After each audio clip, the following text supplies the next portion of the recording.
Welcome back. So ArcelorMittal South Africa struck a deal with the Industrial Development Corporation to keep its long steel business going a little longer. The IDC will supply the company with an over 1.6 billion rand loan to halt retrenchments at its Newcastle and Vereeniging plants. Business reporter Ntokozo Khumalo has the details. 3,500 jobs saved, at least for the next 6 months.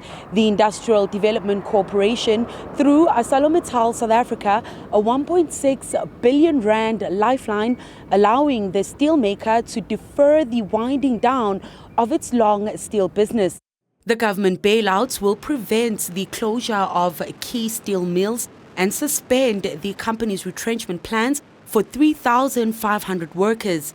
The General Industries Workers' Union of South Africa partially welcomes the move due to the thousands more jobs in ArcelorMittal's supply chain that will be saved. It is estimated that up to 100,000 jobs will be impacted. What you need to understand is that the long steel manufacturing that is being closed is about 50% of the steel manufacturing that is currently being carried out by ArcelorMittal South Africa.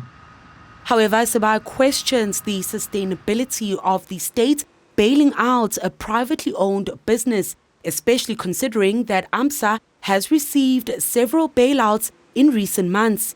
The steel industry is a cornerstone of industrialization in South Africa, but over the years has faced several headwinds, including increased competition from China, bringing in cheap imports, and increasing costs, including logistics, as well as technological stagnation.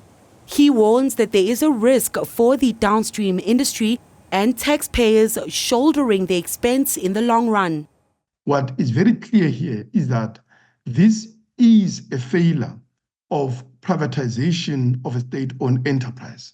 Let's remember that ArcelorMittal was built by the money of the people of this country as ISCO, which was a state-owned enterprise. And the idea when it was being privatized is that it will be operated more efficiently. In a media roundtable, AMSA CEO Kobus Vester stated that the financing is purely a loan with no conversions or equity obligations. However, he did mention that the IDC is eyeing a bigger slice of AMSA's shareholding. IDC has indicated that they have a desire to look at an increased shareholding, and for that, a DD period has been agreed upon. Vester remained adamant that the money is not a temporary solution, but a part of the process to ensure that the company can find sustainable solutions for longer-term sustainability. We've been clear all along that we cannot afford to continue the longs operation and incur any additional losses or negative cash flow.